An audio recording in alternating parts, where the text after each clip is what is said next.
and welcome to this week's episode of the Running Shorts podcast. We've got with us Nick Hardy, who works for Altra and is a really good runner himself. So, yeah, we're going to dive straight into this week's interview. So, Nick, a little bit about yourself. How did you get into running? What sort of running do you do? Oh, everything. Where'd you start? How long we got? Started running about 11 with school, middle distance stuff. Started 400s, 800s on track. Did a lot of track stuff. Got older, didn't get any quicker, just ran for longer. And yeah, most seasons usually end with track season through the summer, cross country in the winter, and then usually something stupid in like September, October time. So done Ring of Steel Skyline race, done Yorkshire 3 Peaks Ultra, which is like 72k, and done UTS Snowdonia this year. Some big days out. Yeah, big days out and stupid pairing. So I did UTS Snowdonia 25k, which was like 2.5 hours or something on the Sunday. Then the next Saturday I went and did Highgate 9 to 10,000 metre PBs. So a 10k on the track, and just a bit different. So yeah, pretty much run everything, test the shoes over everything, road sessions, trail. But yeah, just a good day out. It's just running, isn't it? Yeah, you love it. Why do you go for a run?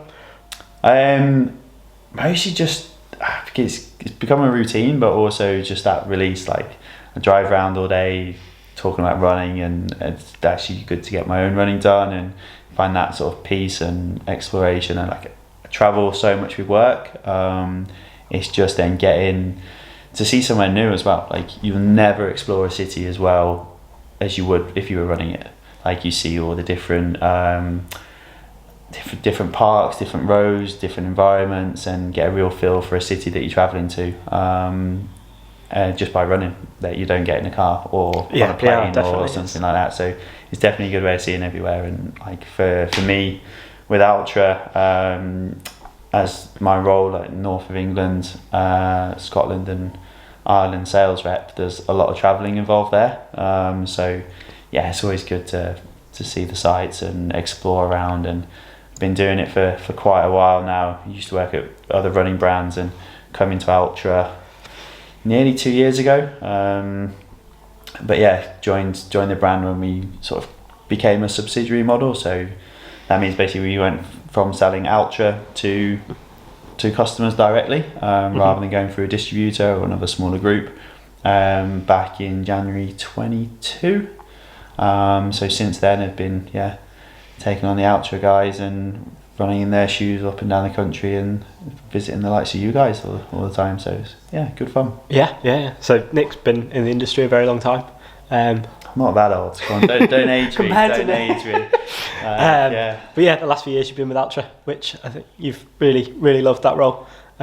You've touched on it a little bit, but your sales rep? Yeah, so for Altra, it's a very small team. There's only 4 of us in the UK. So yeah, that sales rep role gets broadened and widened wherever possible. We do cover demo events. So the UK team at the moment, myself covering the north of England, Scotland, Ireland. Sales, we have Emily who covers the south of England, bits of Wales, and then Auntie Norman, our national sales manager, gets some of the bigger accounts. And tries to organise the whole team. And then we've got Rich, our tech rep, who covers the whole of the UK and Ireland, trying to do all the demo events and product training and things. And we're growing. We're being really well supported at the moment with a big run crew network. So we're starting to bring on those sorts of guys that are some of our Ultra ambassadors, helping out at different events where we can't get to. And one thing we've wanted to do since taking the product directly to market ourselves is just get ourselves out there, get shoes on feet, and that's the main winner with Altra.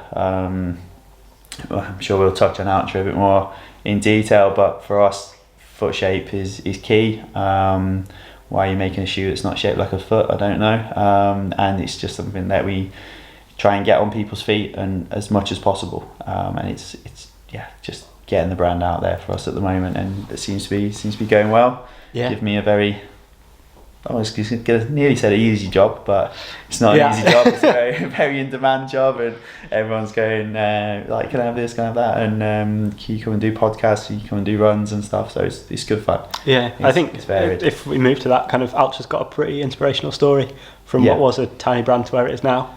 You're definitely in a better place to explain it than I am. Kind of from where it started a little bit, a brief history of the brand, because I doubt most people know where it's come from. Yeah, it's a very it's that typical American entrepreneurship story. Had a dream. I had a dream, and so the brand was started by Golden Harper and Brian Beckstead. They used to work in a running store like this one that was sat above, and they used to do shoe fits and gait analysis. They were seeing that there wasn't a product on the market the way that enabled them to sell shoes the way they were doing gait analysis. So from a very unobstructive gait sort of thing, we're not looking for massive offsets, we're not looking for loads of cushioning. They were looking for something that just complemented a runner's natural movement, and everybody moves differently. That's why there's so many different brands, so many different footwear models out there, and it's just finding something that works for that individual.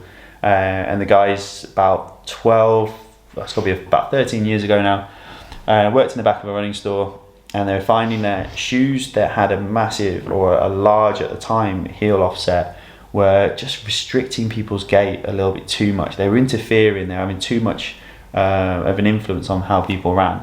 So they cut out the offset. Simple as that. They sold like 1,000 pairs a year of this like sort of dropped shoes. So they cut the 12mm or 14mm at the time offset out the heel. They sent the shoes over, sent customers over the road to the cobblers. Cobbler cut the wedge out, came back, sold them the shoe, stuck it back together. They took that to other brands, and so like it was influenced, like there are shoes out there now that were influenced by that, aren't there? Yeah. So you would have seen like bits like the Brooks Pure Project, and there was then like 0mm shoes from Saucony, like the Verata, Innovate tried stuff like that as well, and all to pretty much no success, but which allowed Altra to continue to grow. And Brian gets very emotional telling this story. Like, he was chatting to his dad one day. It was like, I've got this idea, I've got this dream, I want to come and do it. And his dad was like, well, okay, let me have a think about things. A couple of days later, and his dad came back with a check to him and said, son, this is your inheritance, you could go and pursue your dream. Like, his dad remortgaged his house, and they started Altra, and they built up this shoe company, and did loads of testing, loads of prototypes on balanced cushion shoes, so shoes without an offset in, so an equal amount of cushioning in the heel and forefoot. But then it's where their foot shape really came into its own. Mm-hmm. Brian was doing a 50-mile race, and he'd done it every year. This year he was racing, and his feet were just swelling. He found this discomfort, and like you'll know through fitting shoes, blisters, losing toenails, they're not part of running. They're part of ill-fitting shoes. It's not something to be accepted that, I run a long way, I'm going to lose a toenail. No, that's wrong. Like, get a pair of shoes that fits. And about halfway through this race, Brian took a knife to the front of his shoe, cut off the big toe. I'll grab one of these and you'll see. So cut off this area of the pointy big toe, and then also a gap here as well. Mm-hmm. And that just allowed his foot to relax his whole lower limb, eased his hamstring pain, and he managed to finish the 50-mile race. The next year, I'll keep hold of that. The next year he came back with an Altra Lone Peak prototype, and it had the customary straight big toe, and then extra flaring around the outside sort of little toe, and that is Altra's signature foot shape. So letting that big toe be a big toe, and we need it for power, stability, for connection to the ground. And he finished the race No foot pain, no foot problems, no black toenails, no blistering, and an hour and a half quicker because he was comfortable. So that's really where the foot shape was born from. Developed in a few different guises to where we are now, sort of 13 years later, where we have actually 3 different fits in our range. Altra aren't a wide fitting brand, we're a foot shaped fitting brand. So the heel and the midfoot are still the same as a standard sort of generic other shoe brand, but then that toe box doesn't point in. So we're not trying to fit a square foot into a triangle shoe and having that really long point at the end. So yeah, we have that foot shape. We have a slim, standard and an original fit, with the original being the broadest, and then the slim being the sort of straightest, I would class it as. And that's across a few different lines.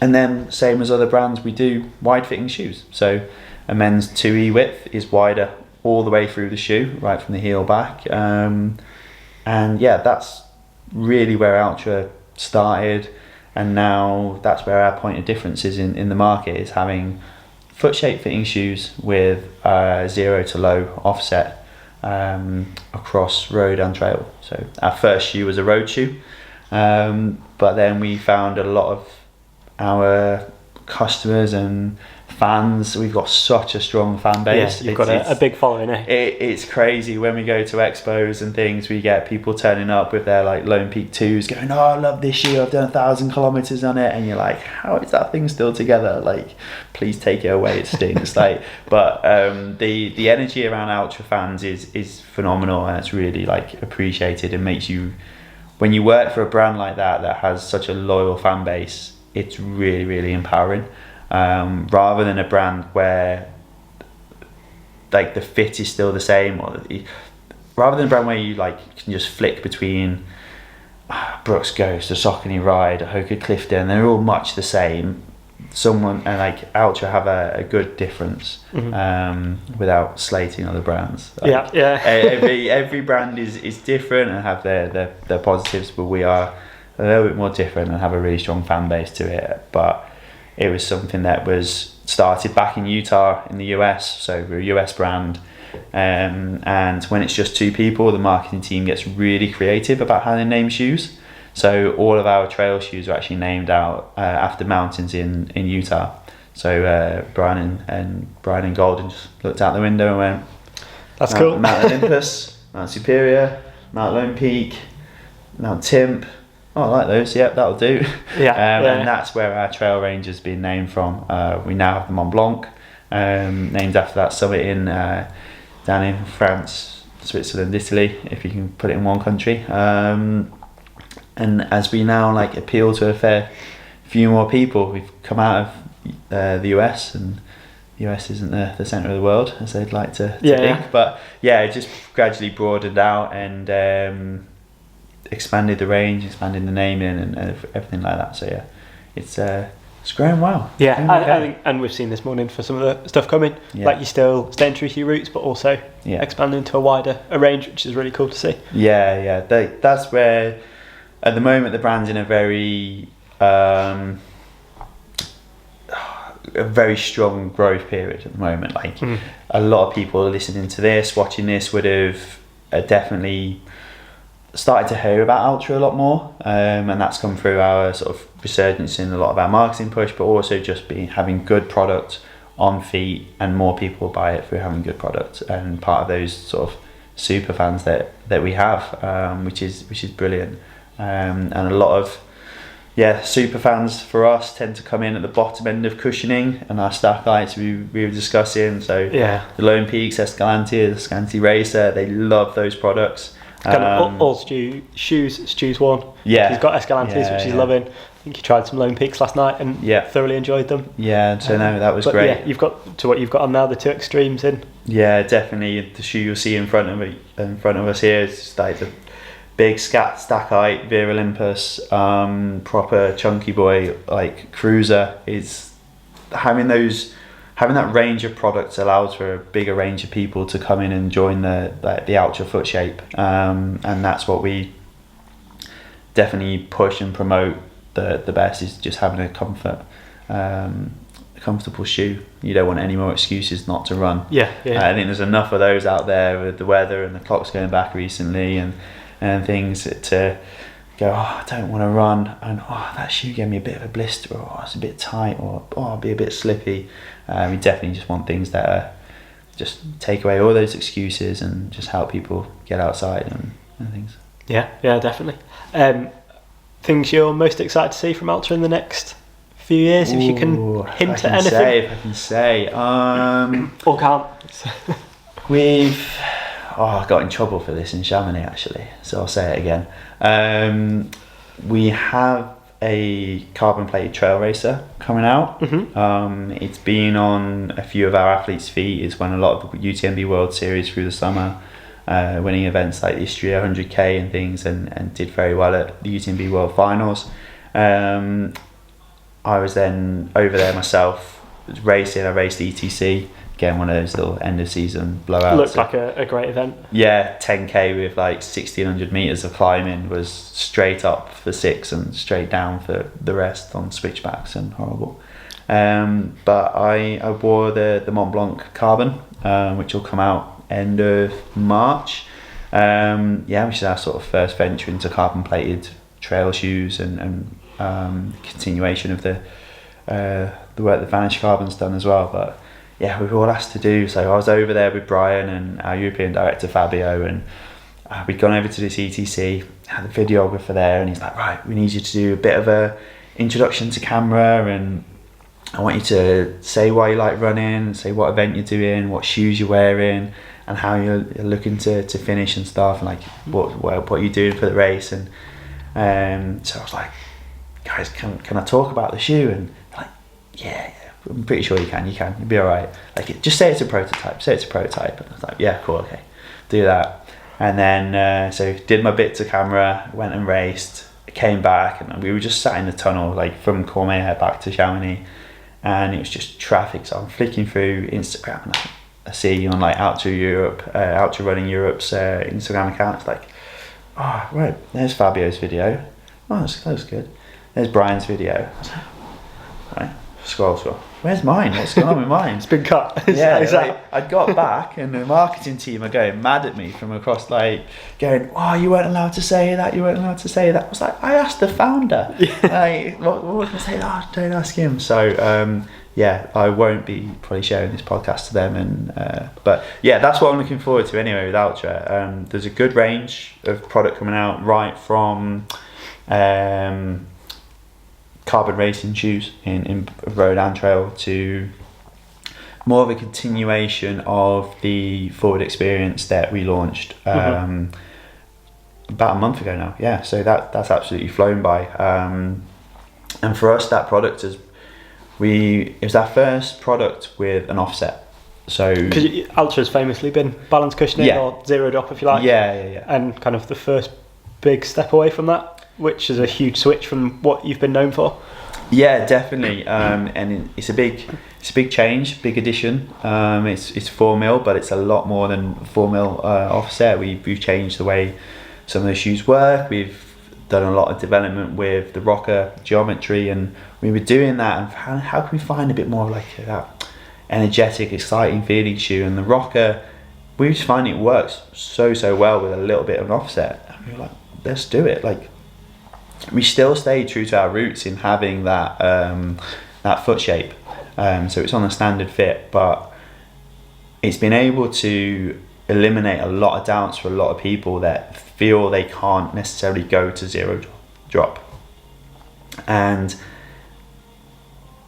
rightly or wrongly, zero drops had a lot of negative stick, and that's probably come from the super minimal, like low stack height zero drop shoes. Yeah. And zero drop and zero stack height are two very different things. So like drop is the difference between the heel and the center of the heel and the center of the forefoot. How much does that change? And then the stack height is how much material is underneath those points. So the shoe in front of us is a 33 mil stack in the heel and in the forefoot. So there's 33 mil stack height zero drop, balance That cushioning. also doesn't mean that you lose the rocker. Like, it still drops at the toe. It's not like a clog. Yeah, exactly. So you then get a very steep toe vamp, so steep angle, and from the centre of the forefoot to the big toe. So it rolls you off that way, because we get quite a big stack to do that with.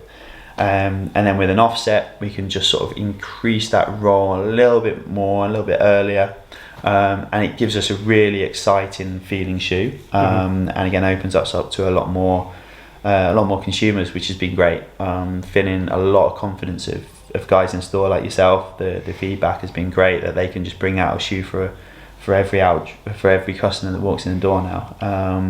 Whereas there's always been that little bit of trepidation of what they can and can't bring out. So I'm excited for that range to expand, and that will. So keep an eye on that for the new experience stuff coming from us. As the brand grows, there's a lot of different things coming on. So very exciting. I won't spoil all the surprises, but there's a few there. We're looking forward to it. Yeah, and definitely on the carbon side, Debs has tried it and liked it. Yeah, which is a big thing for a not a rock light for Debs is massive. Yeah, definitely. So that's good for you. Yeah, we were sort of having a chuckle to ourselves as she took the samples out for a little run up and down the showroom corridor, and there's a very strange look from the receptionist who's not used to seeing that. As we were like, we share our showroom with some of our other brands like Napapuri, Vans, and they're like sort of all fashion buyers, whereas Altra being performance footwear is something you need to test. And Debs and Stu running up and down the corridor definitely got some good looks. So, it was fine. It was good. Bro, nice. Yeah, I think it's exciting. And then for you, have you got anything coming up? Any races? Any challenges? For me, sounds like you've ticked off your big stuff for this year. More wacky stuff for this year. The more obscure trail racing bits. But now I'm going to be doing Valencia Marathon, touch wood, start of December. Given a crack at be only my second road marathon, but hopefully it will go a bit smoother than the first, which was Manchester 22. That'll go well. Yeah, Brett, have you got a time goal you want to check out there, or are you keeping it a bit under your hat for now? No, I think I've said it enough to enough people that I want to go sub 2:30. Everything points that I should, but again, we don't run on paper, do we? Some of the sessions you've done, it's definitely on the cards. But we've been a lot stronger. I had a good few weeks training out in Chamonix around UTMB and put some good hours in and some good sort of time on feet, and that's, I think, transferred really well to some of the longer distance stuff. It's like, I'm running for 2 hours still, but I'm running like 20 mile. I'm not running like 10 mile like I was in Chamonix. It's a different ball game. 4,000 foot of climbing, but you're still running for 2 hours, and it's been going really well. So looking forward to that, stay in one piece and keep ticking the sessions off and the runs in between. So hopefully just keep that momentum. And Valencia's a fast course. I've heard a lot of stories that it's just one long line of people from like 2:15 back to 2:40.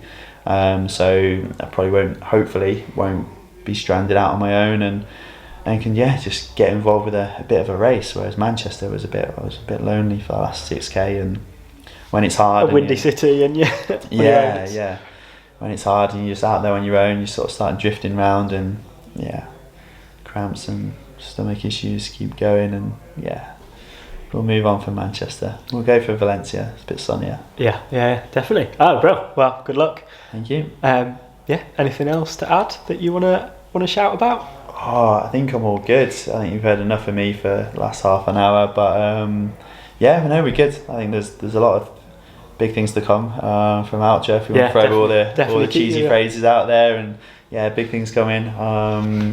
And a lot more to come with Accelerate as well. Like, again, keep pushing on with some of the demo events, so keep an eye out for those, for new releases through February, through March, through May next year, if Harvey gets his order back in, and I like the look of that. So we'll all be good, but exciting times. We're looking forward to it. Bro, well, thank you very much. Don't forget to comment any questions, like it, subscribe. We'll see you next time. Cheers. See ya.